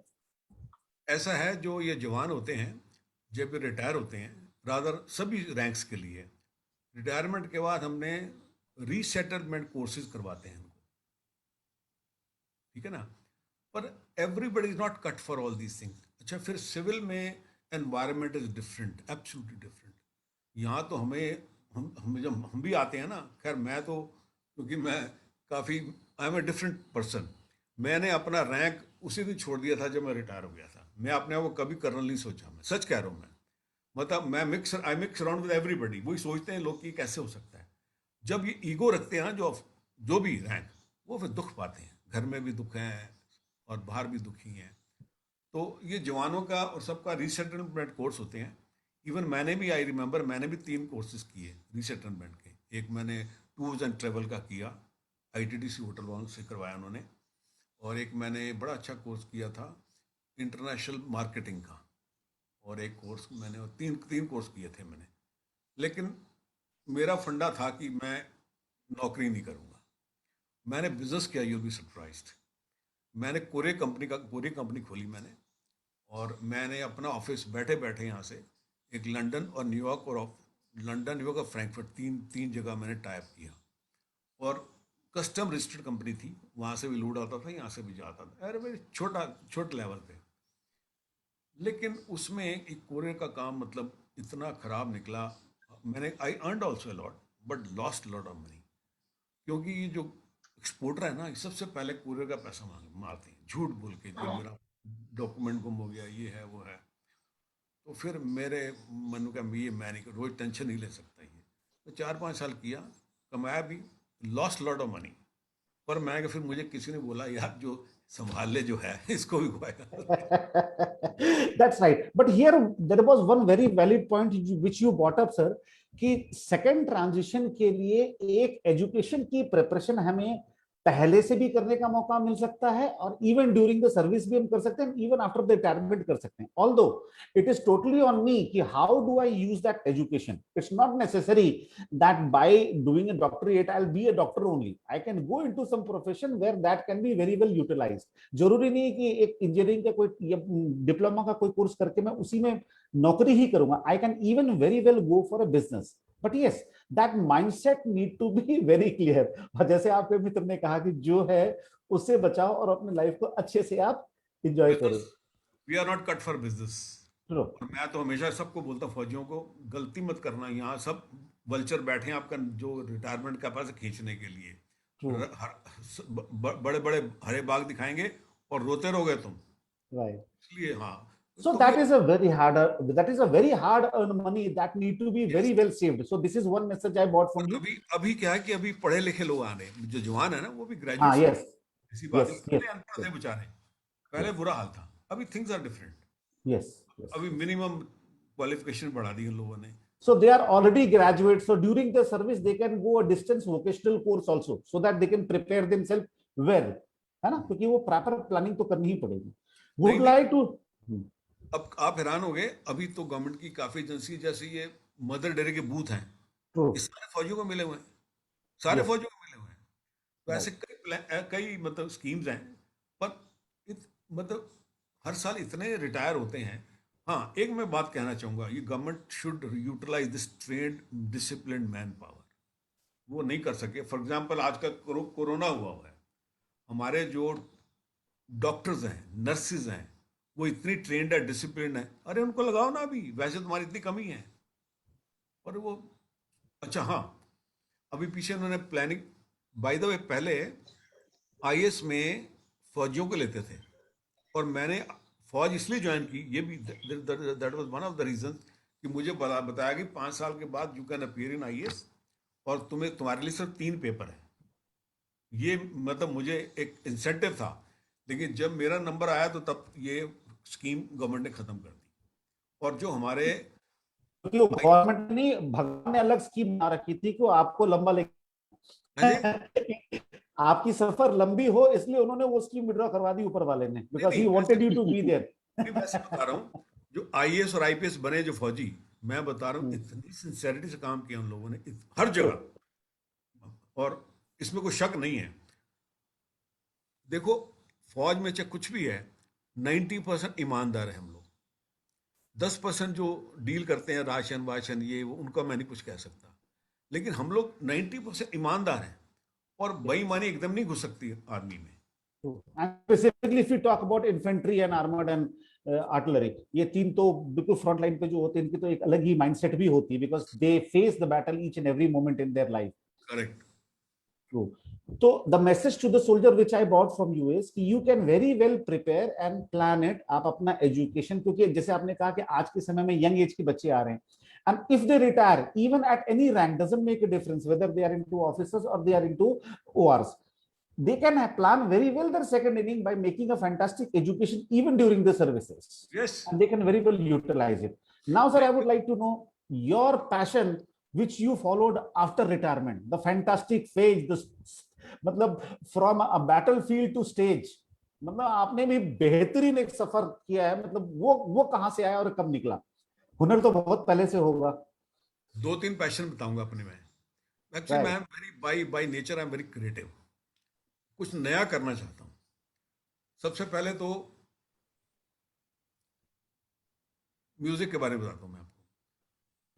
घर में म्यूजिक का शौक था, मेरे मामा जी बहुत सुंदर गाते थे, केएल सहगल, दोनों मामे। Okay.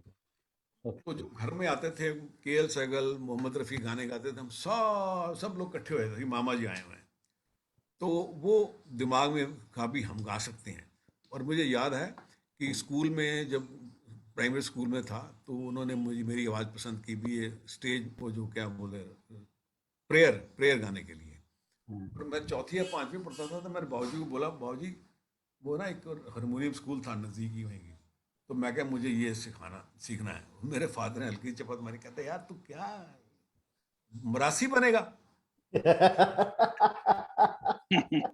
True, true, सच कह रहा हूँ मैं। true. तो Yeah. मैंने सोचा ये गाना ठीक नहीं है। एनीवे, जब कॉलेज में भी थोड़ा बहुत गाते रहे थे, महफिलों में गाते थे। और उसके बाद फिर जब आर्मी में तो खूब गाया हमने, और खूब रौनक गाते थे और काफ़ी शो किए। फिर मैं जब रिटायरमेंट में हुआ, आया यहाँ पर, तो बिजनेस भी मैंने बताया ना, कोरियर किया था, पैसे की कमी नहीं थी, भगवान की कृपा थी। तो मैंने कहा कुछ ऐसा करना चाहिए जो सबके लिए भला हो। तो यहाँ मैंने सबसे पहले तो 3 सीनियर सिटीजन को अडॉप्ट किया। एक यहाँ कर्नल शास्त्री थे, नो मोर नाउ, उनका एक ही लड़का लड़ाई में मारा गया था। और एक लड़की थी, वो शादी फौज में हुई थी, दूर रहती थी, और वाइफ उसकी पार्किंसन डिसीज से सफ़र कर रही थी। तो मेरे पास गाड़ी थी, सब कुछ था, ड्राइवर था, तो मैंने कहा 24 घंटे ये सब आपके लिए अवेलेबल है। इसी तरह एक और थे, और तीसरे थे, he was very well of, but still मैंने कहा जी आप आपके 24 घंटे मुझे बुला सकते जो भी है। तो ये colonel Shastri was a music lover, वो रागों पे बुक्स लिखते थे। मैंने कहा Oh. सर, मैंने कहा ऐसे करते हैं, आपके घर से शुरू करवाते हैं, हर महीने बैठक किया करेंगे। कहते यार बढ़िया है। तो तबला वाले हारमोनियम को बुला लेता था, और समोसे वमोसे चाय वाय पिला देता था सबको मैं। तो इस तरीके से 50 आदमी हो गए, और सुनने वाले भी 2-4 गाने वाले भी जो भी हैं। तो मुझे लोग कहने लगे यार तुम ऐसे पैसे खर्चते होते हो और समोसे वमोसे भी खिलाते हो। मैं क्या बात कर रहे हो यार, भगवान के दिया कोई जरूरत नहीं है। नहीं नहीं, ये है वो है, ये बनना चलना चाहिए ऐसा। तो मैं कहा अच्छा फिर मैं ऐसे करता हूँ, I will not touch this money. 20 रुपये आप, हमारे वो सिंडिकेट बैंक के सीनियर मैनेजर थे, वो भी थे, मैं कहा ये हिसाब रखेंगे। वो 20 रुपये तो जस्ट फॉर द हैका फिट, ताकि सबको जोड़ने के लिए। फिर एक एपी सेंटर यहाँ पर है हमारे गुड़गांव में, वो अल्ट्रा मॉडर्न मतलब ऑडिटोरियम है, 310 की कैपेसिटी उसकी है, 55,000 रुपये उस वक्त किराया था उसका। तो नया ना खुला, तो हमने गए वहाँ पर। मैं कहा यहाँ तो कबूतर भी नहीं बोल रहे यार, तो मैं इसको कैसे चलाओगे। रेस्टोरेंट भी था उनका। मैं कहा आप इनको हमें दे दो, आपकी दुकान चला देंगे। कहता अच्छा कैसे। मैं कहा देखना सही। हमने पहला शो किया, 315 की जगह 400 बंदे आए हुए वहाँ पर, और उनकी दुकान चल गई, क्योंकि वो जो रेस्टोरेंट था वो चला गया, इस पे खाना भी तो लोग खाते हैं ना। Right. इस तरीके से जनाब, वो तो फिर बुला बुला के देते थे चड्डा साहब, कोरोना भी हर महीने। तो मैंने 100 से ज़्यादा इवेंट्स किए, कैन यू बिलीव इट।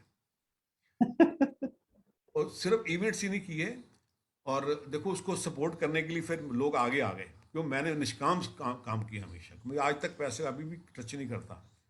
तो इस तरीके से फिर लोग आगे आगे, जो चलो अगली बार का प्रोग्राम में ऑर्केस्ट्रा हम देंगे, सिंगर को हम पैसे दे देंगे, इस तरीके से लोग मतलब आ गए। एक हमारा एक मेंबर था, बड़ा बेचारा, is no more, God bless his soul, वो बड़ा शायर टाइप का था। कहता चड्डा साहब एक ना, वो क्या नाम है, गालिब के ऊपर प्ले कराओ। मैं कराएंगे तो बढ़िया वाला कराएंगे।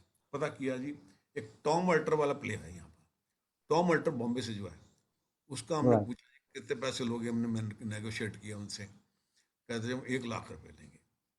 अच्छा, वो फिर मैंने कहा कि ये पैसे कहाँ से लेंगे। कहता मैं दे पाऊंगा। वो BMW बेचता था किसी जमाने में बंदा। तो कहता आप मेरे साथ चलोगे, कर्नल का बिल्ला है ना, ये काम आएगा। मैंने कहा अच्छा।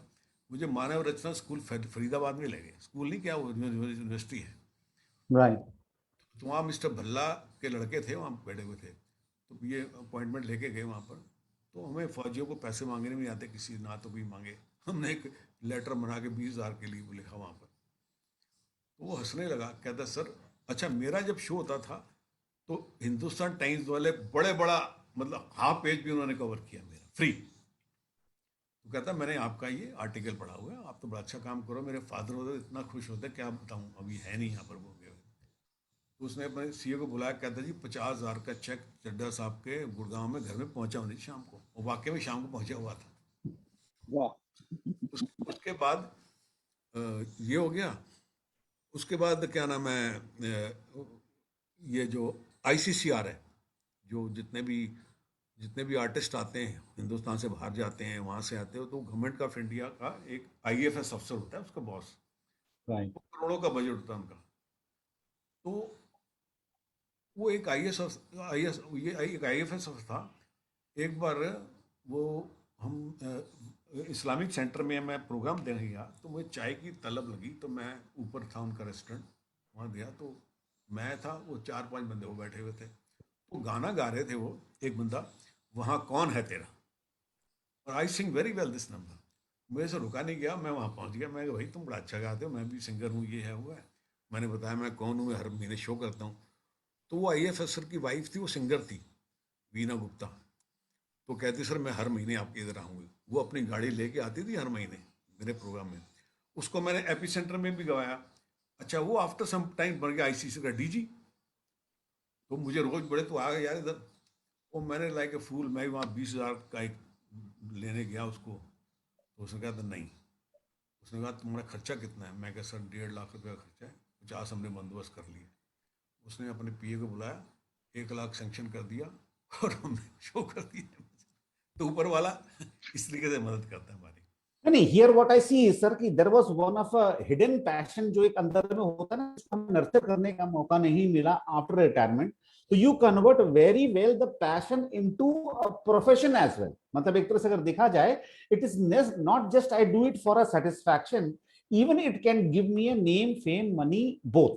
सो एवरी, मनी नहीं, not only, it's not for earning, I will say. It Yes, can give me money, it can give me, yes, but it I can नहीं। give you money. Now it depends. So in case यहाँ पे एक soft message ये आती है कि if I want to convert my passion, see, it was your choice that you thought that I will not make this one a money venture, but yes, it has an opportunity to accelerate. Means there are a lot of people in force I have seen कि during the service बहुत अच्छा गाते हैं, वो बहुत अच्छा instrument बजाते हैं. So rather than leaving something else, they can even accelerate themselves. So the talent which they have, that additional one, they can very well encash it even the second inning. नहीं, हम आपको बताएं, ये मेरी भगवान ने ऐसी आवाज़ दी है। जब मैं KL सहगल गाता हूँ तो लोग सोचते हैं KL सहगल गा रहा है। जब मैं हेमंत गाता हूँ लोग हेमंत गाते हैं। मतलब इस तरीके से आवाज़ अपने आप एडजस्ट होती है मेरी। तो Voice tone. ये मैं अभी बता रहा हूँ, वहाँ कौन है तेरा गा रहे थे, तो मैंने गा के सुनाया, वहाँ कौन है तेरा मुसाफिर जाएगा कहाँ, दम ले ले घड़ी भर ये छैया पाएगा कहाँ, वहाँ कौन है तेरा। Wonderful, wonderful one, wonderful तो one. क्या इसलिए बात है सर, कमाल। बहुमुखी प्रतिभा, हाँ? मतलब sharp shooting to singing also, and that too the old numbers, when wonderful one जो एक नहीं digit नहीं, का बहुत होता है. पुराने गाने गाता हूँ मैं, बहुत पुराने भी। KL सहगल तो मेरे फैन इतने हैं, पूछो क्या बताऊं। जब मैं गाता हूँ ना KL सहगल, वाह वाह वाह, क्या सबसे ज्यादा तालियां उस पर बजती हैं हमारी तो। Old is always a gold. Old is always a gold. तो इस तरीके से पैशन काफी किए मैंने। मैं वैसे आर्टिस्ट भी हूँ, लेकिन उस तरफ मैंने ज्यादा रुझान नहीं किया। बनाई पेंटिंग पहले 3 साल लेकिन में। सर अभी आपको यहाँ बीच में रोकना चाहूंगा। ये चर्चा चल रही थी, वो करते करते आपने मूड ऐसा कर दिया है, केएल सहगल वाला। कोई एक गीत और जो आपको बहुत दिल से अच्छा लगता हो, हम्म। हमारे दर्शक ये भी देखें सुने कि AK-47 के बाद माइक पकड़ने में क्या गर्व महसूस होता है। And that too, the significant achievement done because of this yes, song. And the passion, मतलब इस passion ने वहां भी आपको एक डेकोरेशन दिया है. एक छोटा सा 2 लाइन ही सही. मैं एक बार एपी सेंटर में गा रहा था, तो नारंग, आप जानते हो नारंग को, जो एंकर था Yes. ऑल जी इंडिया जी रेडियो जी का। जी। तो वो एंकरिंग कर रहे थे। तो मुझे सडनली रोका उन्होंने कि चड्डा साहब, जब आप बॉर्डर पे गोलियां चलाते हैं और यहाँ पे गाना गाते हो, तो मैंने उसको एक उतना लंबा चौड़ा पहले तो भाषण दिया। तो मैंने कहा यार लोग बोर हो जाएंगे। मैंने बोला, जब गोली चलती है तो उसमें भी म्यूजिक होता है।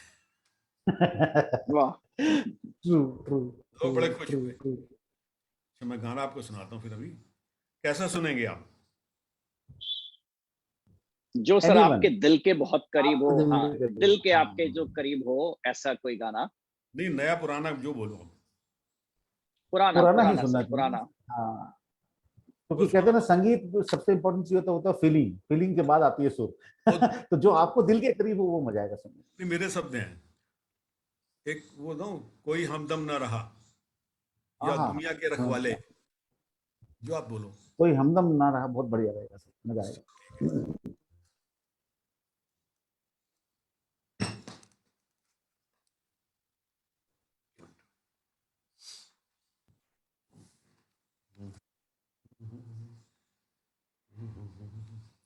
एक मिनट लगेगा। मेरी आवाज सुनाई दे रही है? नो, बिल्कुल परफेक्ट। हाँ सर, आवाज आ रही है।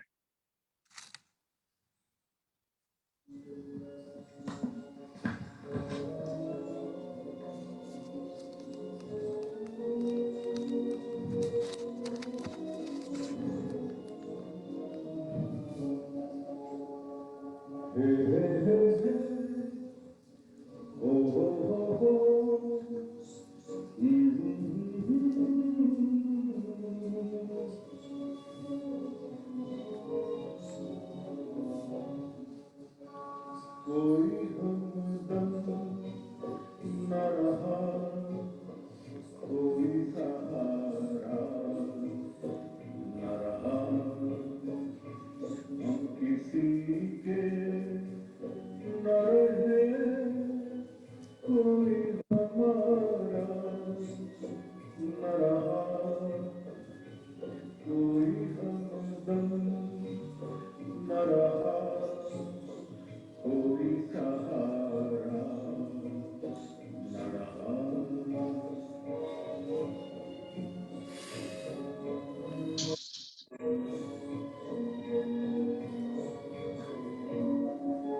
शाम तन्हाई की है, आएगी मंजिल कैसे। शाम तन्हाई की है, आएगी मंजिल कैसे।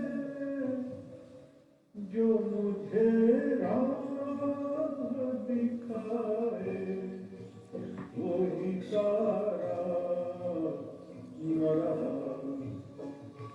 कोई हमदम न रहा, कोई सहारा न रहा।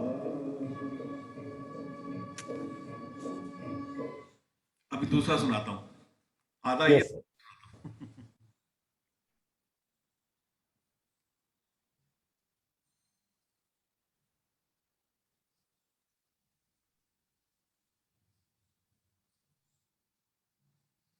हेमंत कुमार का ये।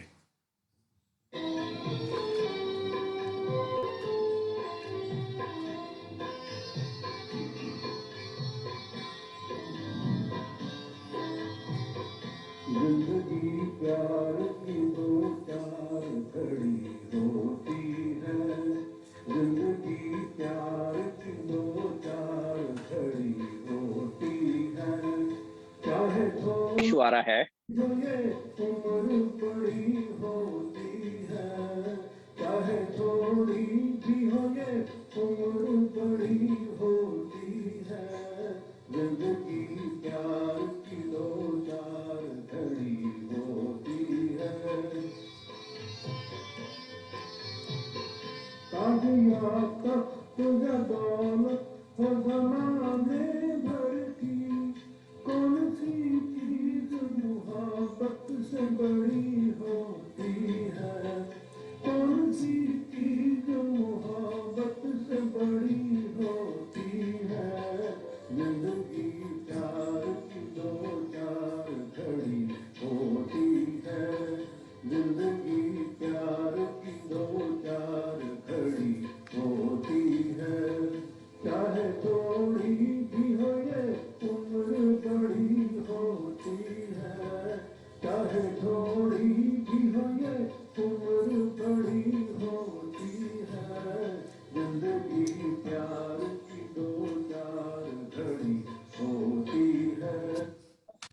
बहुत बढ़िया, शानदार सर, Wonderful. शानदार। बेहतरीन बेहतरीन। Thank you.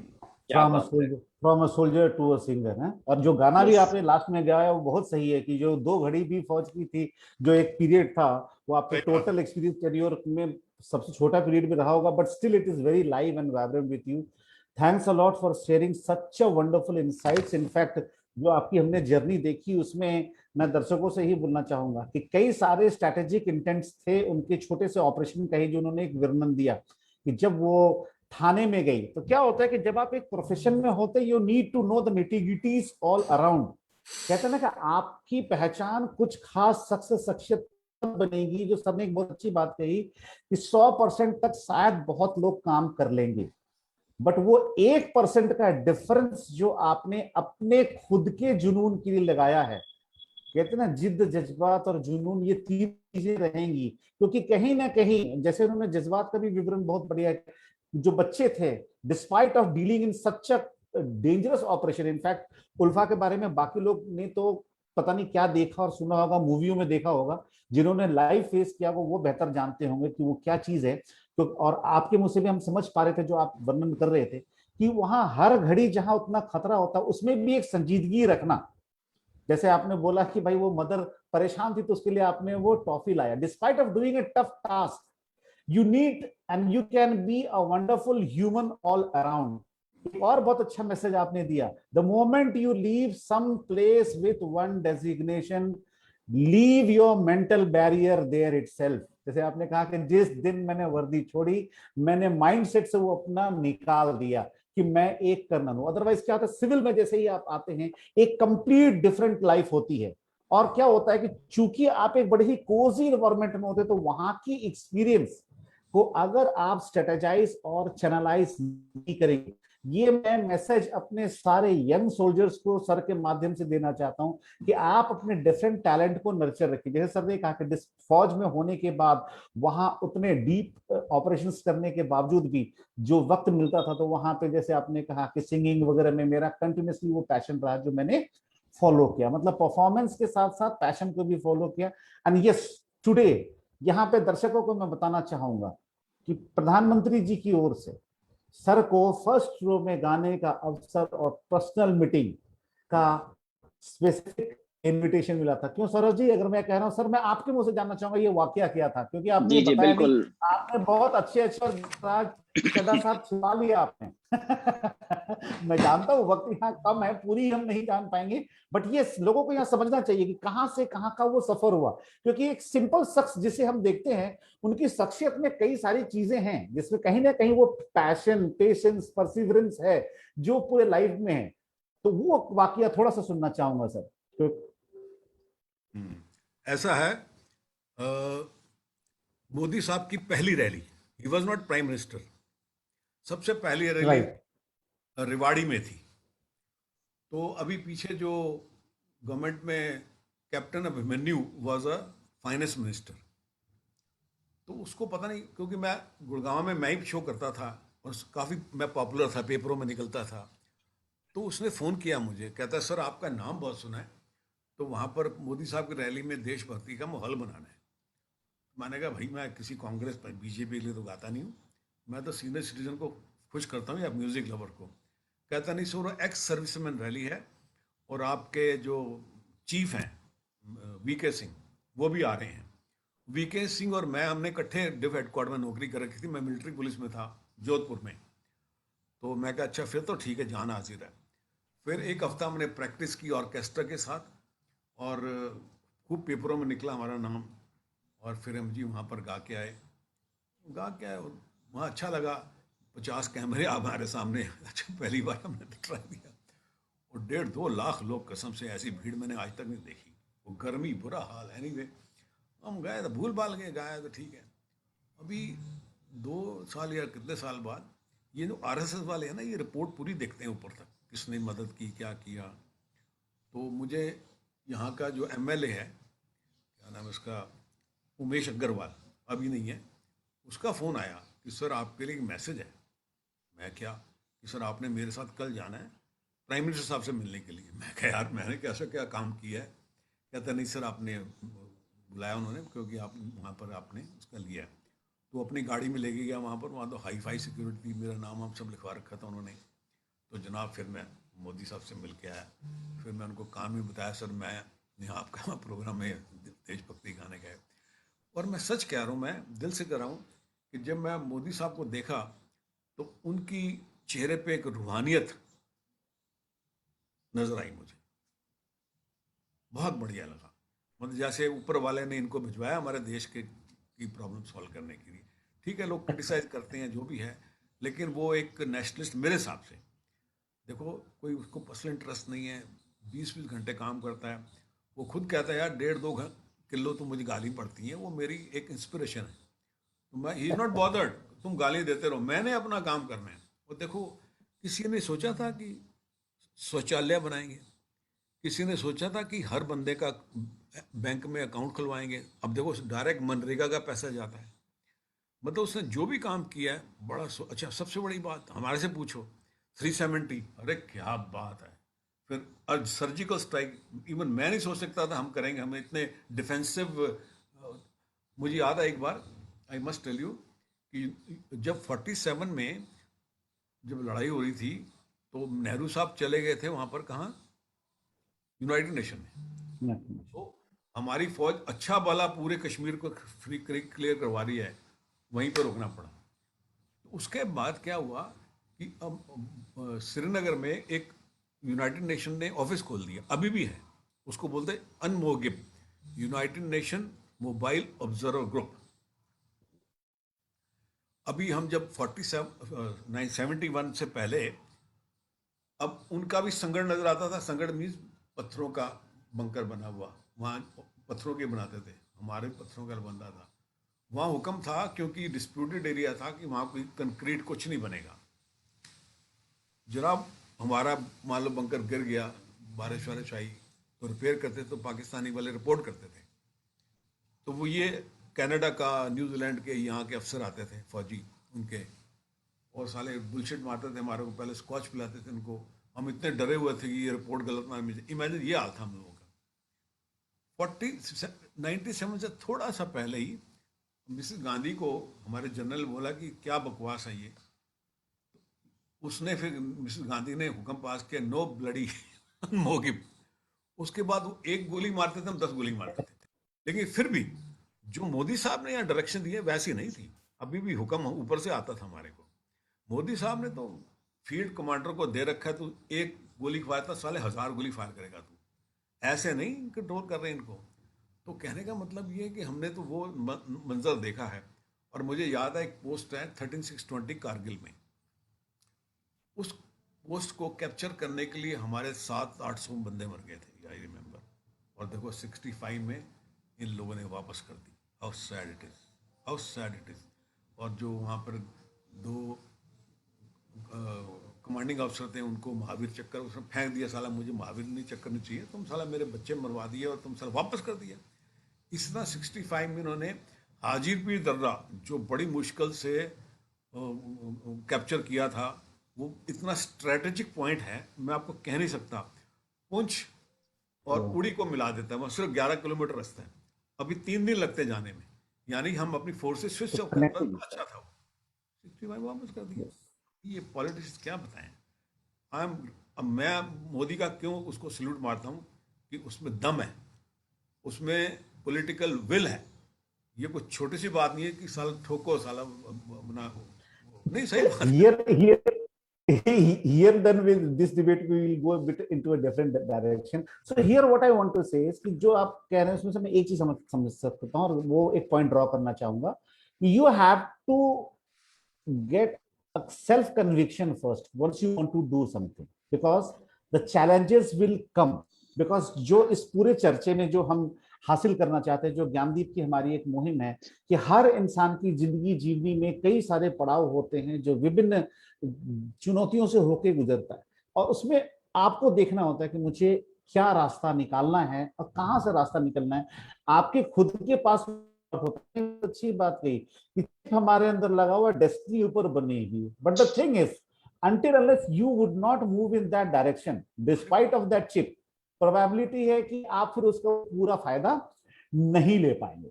So here I hand over now to Saurabh sir to give a thank you note to sir for such a wonderful discussion. In fact, we had a wonderful voice and entertainment also of two मतलब बेहतरीन song जो पुराने जमाने के हैं. Over to you, Saurabh sir. बिल्कुल, बहुत अच्छा सेशन था कर्नल साहब। जैसा आपने बताया कि आपकी जो बचपन की चीजें हैं,